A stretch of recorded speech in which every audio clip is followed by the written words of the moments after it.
আসসালামু আলাইকুম, Rukhsana blog Italy থেকে দেশ ও প্রবাসে সবাইকে সুস্বাগতম। বিসমিল্লাহির রহমানির রহিম। আশা করি সবাই ভালো আছেন। আমি আল্লাহর রহমতে মাহে রমজানের শেষের দিকে আমার পরিবারের সবাইকে নিয়ে ভালো আছি। আজ আমি আপনাদের সাথে শেয়ার কইরার ঘরে কিছু ফলমূলের দরকার। তো রাকিবরে আমরা স্কুলে দিয়া রাকিবের বাবার আমি সুপার মার্কেটও আইছি কিছু ফলমূল কিনার লাগি। তো রাকিব থাকলে তো আর চেঁচামেচি করে, তো ভাবলাম আজকে রোজার দিনও যখন স্কুলও আছে তো আমরাও যাই। তো গেছি যা যা প্রয়োজনীয় লাগে কিনলাম। তো আজকে মার্কেটটা একটু ফাঁকা, এর জন্য ভিডিও শ্যুট করতে ভালো লাগে। তো ভিডিওটা শ্যুট করে নিয়ার ভাবলাম যে আমার প্রিয় ভিউয়ার্সদের সাথে একটু শেয়ার করলাম।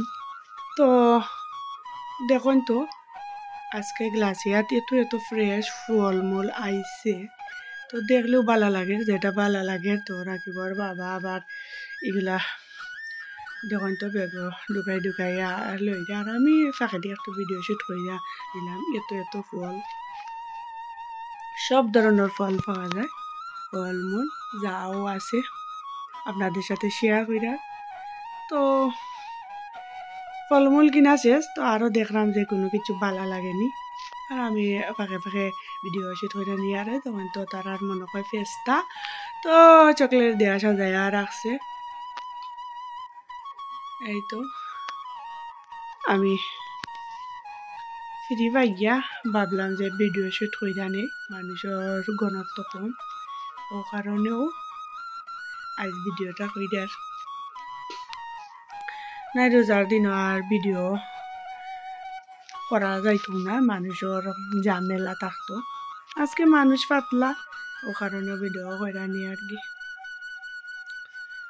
এই তো যা লাগে আর কিনা হওয়ার, আর আমি ফাঁকে দিয়ে ভিডিও শ্যুট করে নিয়ে এই সুপার মার্কেটও আমরা বেশি হয় গ্লাসিয়া আমাদের বাসা থেকে কাছে, তো সব ধরনের আইটেম পাওয়া যায়। ফলমূল থেকে শুরু কইরা বিভিন্ন ধরনের সস পরে খাবার আইটেমগুলোও আছে, দই দুধ সব কিছু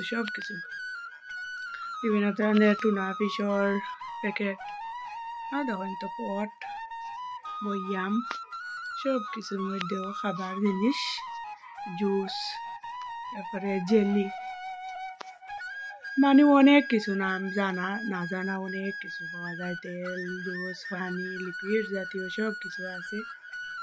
এই তো গরম ফিরাইছি এখন, আর আজকে ইফতারিটা শেয়ার কইরার না, কারণ ইফতারটা শেয়ার করতাম পারছি না তাড়াহুড়া। এখন শহরের জন্য কি রান্না করলাম ওটাও শেয়ার করবো। শিম বিচি দিয়া মিগেল মাছ ঝটফট রান্না করে লাইছি, আর করলা ভাজি করবো আলু দিয়া। এই তো লুকটা আপনাদের দেখাই আর খুব সুন্দরও হয়েছিল, মজাদার। তো প্যাকেট আর শিম বিচি কেন আর ফ্রেশ তো পাওয়ার কথাও নাই, মাঝে মধ্যে পাওয়া যায়, যেমন বাঙালি বাগানও গেলে পাওয়া যায়, দূরই আছে, তো সব সময় আর পাওয়া যায় না। এখন তো আর সিজন নাই, সিজন মতো পাওয়া যায় মাঝে মধ্যে। এই তো মাছগুলো ভাজা কইরা নিছি বিচিগুলো রদইয়া পরিষ্কার কইরা রাখি দিছি।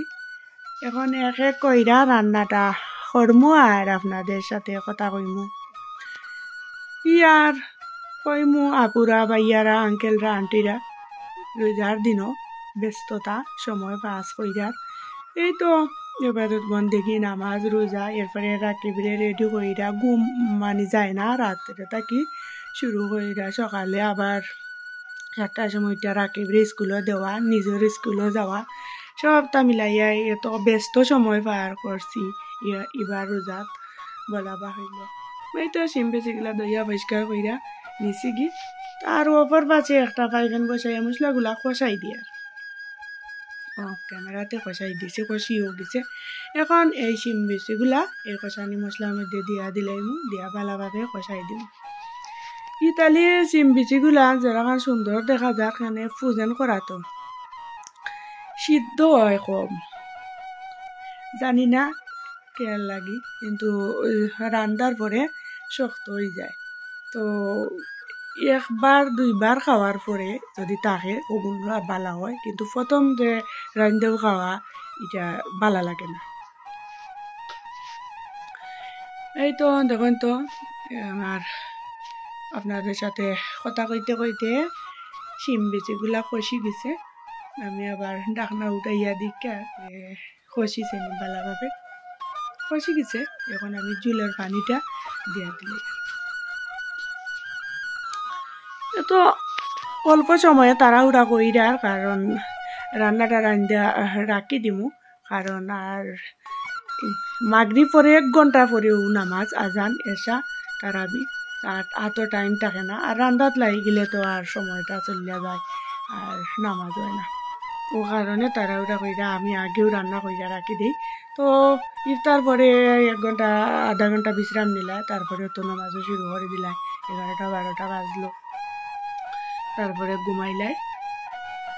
এই তো মাছগুলা দিয়া দিলে আর কষি হয়ে গেছে, সিদ্ধ হয়ে গেছে, সিম বেচিগুলা সিদ্ধ হয়ে গেছে। এখন মাছগুলা দিয়া আরো 5-10 মিনিট জাল কইরা নিমু। বেশি জাল করা তো লাগতো না, মাছগুলা পালা করে আমি ভাজা কইরা নিছি।